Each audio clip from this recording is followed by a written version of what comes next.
اعوذ باللہ من الشیطان الرجیم بسم اللہ الرحمن الرحیم السلام علیکم ورحمۃ اللہ وبرکاتہ۔ بچوں، آج ہم اردو چمن پارٹ 2 لیول 5 پڑھیں گے۔ چلیے شروع کرتے ہیں۔ آج کا ہمارا سبق ہے پاس پڑوس کی صفائی۔ آج ہم اس کے بارے میں جانیں گے۔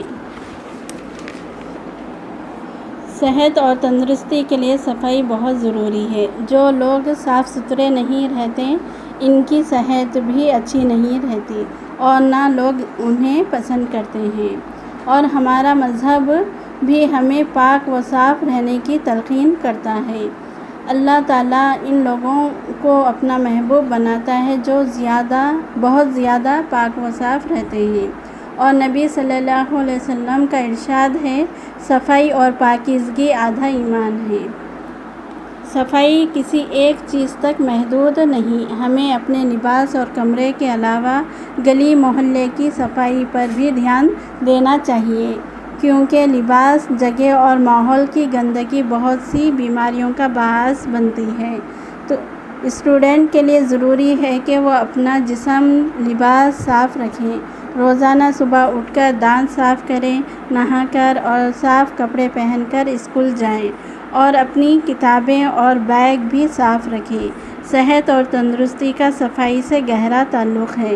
جو صفائی کا خیال نہیں رکھے گا وہ کبھی تندرست نہیں ہوگا، یعنی ہم بیمار پڑ جائیں گے۔ چلیے سبق شروع کرتے ہیں۔ راحت کے پڑوس میں مرزا جی کا مکان تھا۔ مرزا جی کی ایک بری عادت تھی، وہ گھر کا کوڑا کرکٹ گلی میں ڈال دیتے تھے۔ راحت کے پڑوس میں کون رہتے تھے؟ مرزا جی رہتے تھے۔ مرزا جی کی کیا بری عادت تھی؟ وہ اپنے گھر کا کچرا گلی میں پھینک دیتے تھے۔ مرزا جی کے بچے بھی اپنے والد کو دیکھ کر گلی میں کوڑا پھینکتے تھے، اور ان کے بچے بھی کیا کرتے تھے؟ انہی کی طرح گلی میں کچرا پھینکتے تھے۔ والد یعنی ابو کو کہتے ہیں۔ وہ پھٹے ہوئے کاغذ، پھلوں کے چھلکے، پرانے جوتے اور دوسرے سامان کھڑکی سے گلی میں پھینک دیا کرتے تھے۔ وہ کیا پھینکتے تھے؟ پھٹے ہوئے کاغذ، پھلوں کے چھلکے، پرانے جوتے وغیرہ جو ہیں وہ گلی میں پھینک دیا کرتے تھے۔ راحت نے کئی مرتبہ مرزا جی کو سمجھایا کہ گلی میں کوڑا پھینکنا بری عادت ہے، اور راحت نے مرزا جی کو بہت بار سمجھایا تھا کہ گلی میں کوڑا پھینکنا بری عادت ہے، اس سے گلی میں گندگی تو ہوتی ہی ہے، رہ گروں کو بھی پریشانی ہوتی ہے۔ اس سے کیا ہوتا؟ گلی میں گندگی بھی ہوتی اور آنے جانے والے جو لوگ رہتے ان کو بھی پریشانی ہوتی۔ لیکن مرزا جی بڑی بے غیرتی سے جواب دیتے، کوڑا میرے گھر کا ہے، میں کہیں بھی پھینکوں میری مرضی ہے۔ اور مرزا جی اس کے جواب میں کیا کہتے تھے کہ کوڑا میرے گھر کا ہے اور میں کہیں بھی پھینکوں میری مرضی ہے۔ سبھی گلی والے مرزا جی کی اس عادت سے بہت پریشان تھے، اور گلی کے جو لوگ تھے مرزا جی کی اس عادت پر بہت پریشان تھے۔ انہیں ٹوک ٹوک کر ہار چکے تھے اور ان کو بول بول کر ہار چکے تھے۔ ایک دن مرزا جی گھر کے لیے سامان لا رہے تھے۔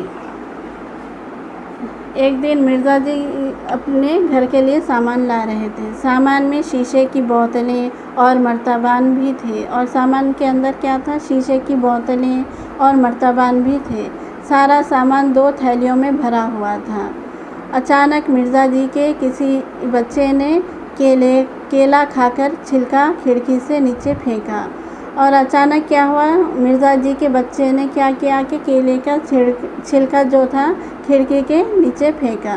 مرزا جی کا پاؤں اس چھلکے پر پڑ گیا اور مرزا جی کا پیر اس چھلکے پر پڑ گیا۔ مرزا جی پھسل کر گرے، سارا سامان بھی گر گیا۔ مرزا جی پھسل گئے اور سارا سامان بھی گر گیا۔ شیشے کی بوتلیں، مرتبان بھی چکنا چور ہو گئے، اور جو سارا سامان تھا، شیشے وغیرہ، وہ کیا ہو گئے؟ چکنا چور ہو گئے۔ مرزا جی درد سے قہرنے لگے، اور مرزا جی درد کے مارے چلانے لگے۔ پاس پڑوس والے مرزا جی کی مدد کو دوڑے اور انہیں اٹھایا، اور جو گلی کے آس پڑوس کے لوگ جو تھے انہیں دوڑتے ہوئے اٹھایا، مدد کے لیے دوڑے اور انہیں اٹھایا۔ ان کی کوہنی میں درد تھا اور ان کی کوہنی میں درد تھا، ہاتھ ہلانا بھی مشکل ہو رہا تھا۔ ان کا بچا ہوا سامان گھر پہنچایا گیا اور مرزا جی کو ہسپتال۔ وہاں جا کر پتہ چلا کہ ان کی کوہنی کی ہڈی ٹوٹ گئی ہے، اور وہاں ہسپتال جا کر پتہ چلا کہ مرزا جی کی جو کوہنی کی ہڈی تھی وہ ٹوٹ گئی ہے۔ 3 گھنٹے کے بعد پلاسٹر چڑھا کر انہیں گھر بھیج دیا گیا۔ پھر 3 گھنٹے کے بعد مرزا جی کو پلاسٹر چڑھایا گیا اور انہیں بھیج دیا گیا۔ مرزا جی شرمندگی کے باعث نظریں جھکائے گھر آ رہے تھے، اور مرزا جی بہت شرمندہ تھے اور اپنی نظریں جھکائے گھر آ رہے تھے۔ انہیں گلی میں کوڑا کرکٹ پھینکنے کی سزا مل چکی تھی۔ اسی روز مرزا جی نے فیصلہ کر لیا کہ آج کے بعد وہ کبھی گلی میں کوڑا کرکٹ نہیں پھینکیں گے اور نہ ہی کسی اور کو پھینکنے دیں گے۔ مرزا جی نے اسی دن سے عہد کر لیا کہ نہ وہ خود کوڑا پھینکیں گے اور نہ دوسروں کو پھینکنے دیں گے۔ یہ آج کا ہمارا سبق ہے۔ آپ یہ ریڈ کیجئے گھر پر، آپ لوگ یہ بھی پورا 1 سے 2 بار ریڈ کیجئے۔ آج کا سبق اتنا ہی۔ اللہ حافظ۔